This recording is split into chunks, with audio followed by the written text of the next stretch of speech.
Government की एक policy नजर आ रही है कि सड़कों पे नहीं आने देना, कम से कम कोई और अगर आना चाहे वो आ भी सकता है। तहरीक इंसाफ को कम से कम कोई पॉलिटिकल एक्टिविटी नहीं करने देनी, अवामी एक्टिविटी नहीं करने देनी। वो पंजाब में एहतजाज करना चाहते हैं, वहाँ दफ़ा 144 लग जाती है। इस्लामाबाद में जलसा करना था, यहाँ सिक्योरिटी वजूहत का बहाना करके इस्लामाबाद में जलसा उनका जो है इजाज़तनामा मनसूख कर दिया गया, मौखर कर दिया गया। इसी तरीके इंसाफ ने अपने बानी को रिहा करवाना है। ये जो मौजूदा क़यादत, आपको लग रहा है कि ये इतना दमखम है कि ये अपनी सारी बातें मनवा लेगी या आवाम के लिए सड़कों पर निकल पाएगी?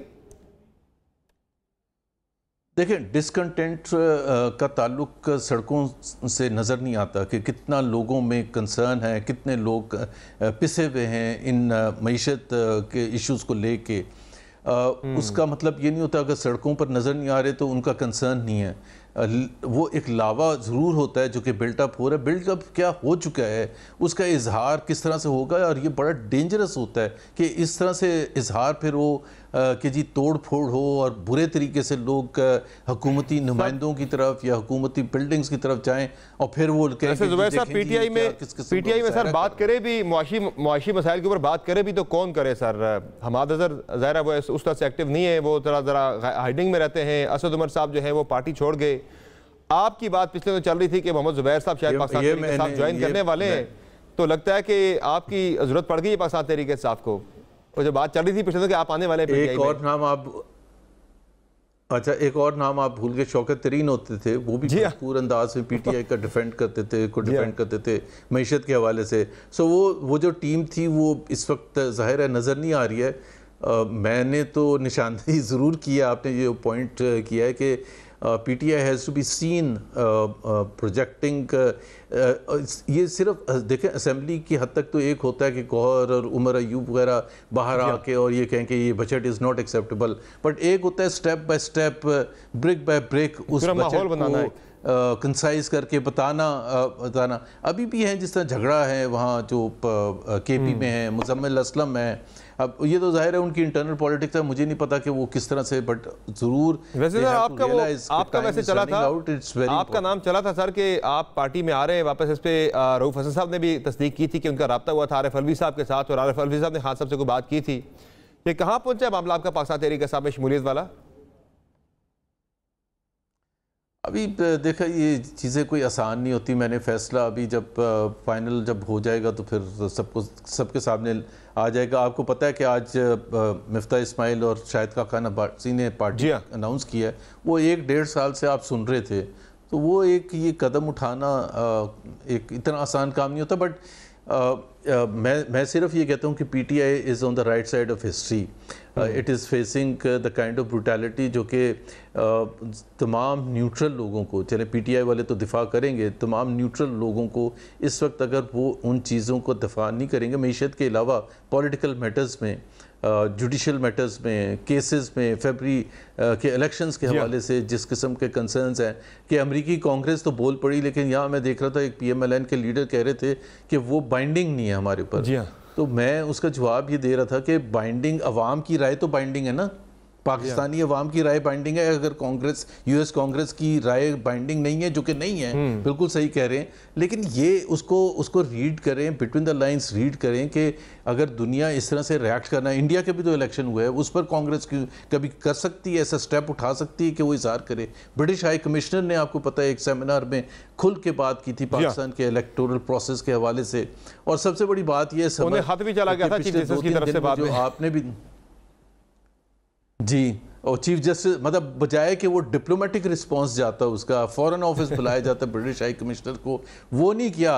पाकिस्तान के चीफ जस्टिस ने रिस्पॉन्ड किया, जो कि उनका बनता भी नहीं था रिस्पॉन्ड करने का। ये issues were far bigger than what. Sir जो मेरा सवाल था आपसे जुबैर साहब के ज्वाइनिंग के बारे में, आप अपने तौर पे आप ये फैसला कर चुके हैं, माइंड बना चुके हैं कि आप तहरीक इंसाफ में जाएंगे? अभी ज़ाहिर है वो एक प्रोसेस लंबा है ज्वाइनिंग वगैरह का, वो बाद में होना है।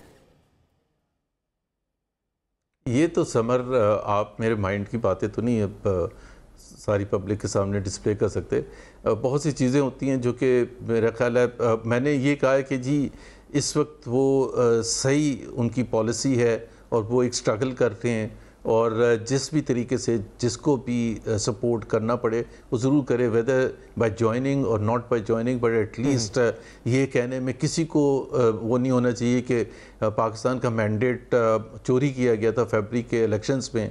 फॉर्म 40 से जैसे उन्होंने कहा है आज शाहिद खान अब्बासी ने कि इस असेंबली में फॉर्म 47 वाले बैठे हैं, फॉर्म 45 वाले नहीं बैठे।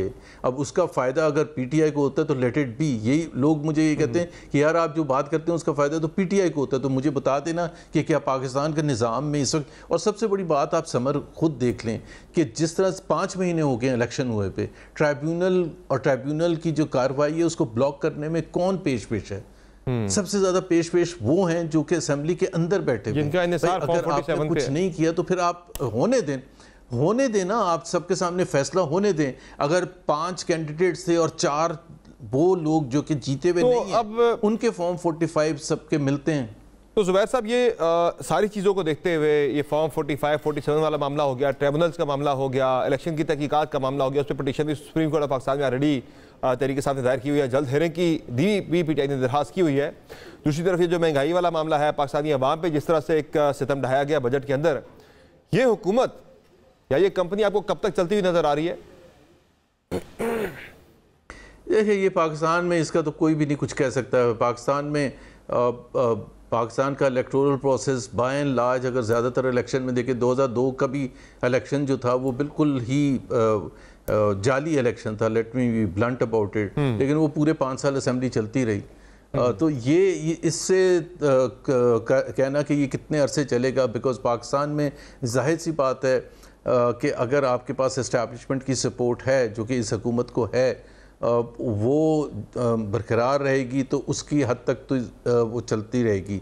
लेकिन क्या वो डिलीवर कर सकेगी, क्या वो मुश्किल फैसले कर सकेगी जो इस हुकूमत को करने की ज़रूरत है पाकिस्तान की मईशत के हवाले से, पाकिस्तान की फॉरेन पॉलिसी के हवाले से?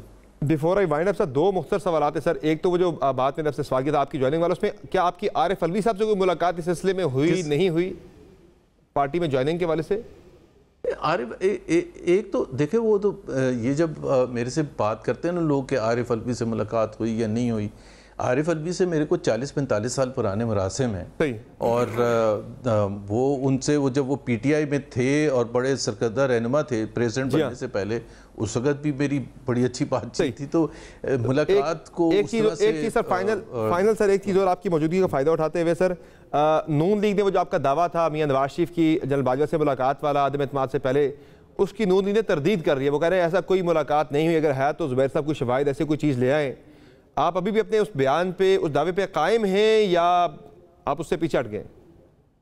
एक तो समर, मैं उस पर कोई कंट्रोवर्सी ऐड नहीं करना चाहता, मैंने वजाहत भी कर दी थी। लेकिन एक चीज़ है, अगर इस मुल्क में कोई अगर ये कह रहा है, जो मैं हमेशा से 50 प्रोग्राम में कह चुका हूँ कि वोट ऑफ नो कॉन्फिडेंस जब हुआ था तो it had the backing of the then establishment, और अगर कोई समझ रहा है कि उसमें ये शख्स मिला था या वो शख्स नहीं मिला था तो वो that is a smaller issue, but अगर वो बैकिंग थी तो वो जाहिर सी बात है उसमें that was compromise that PMLN did, और जिसकी जाहिर है उनको सज़ा भी देनी। बहुत शुक्रिया।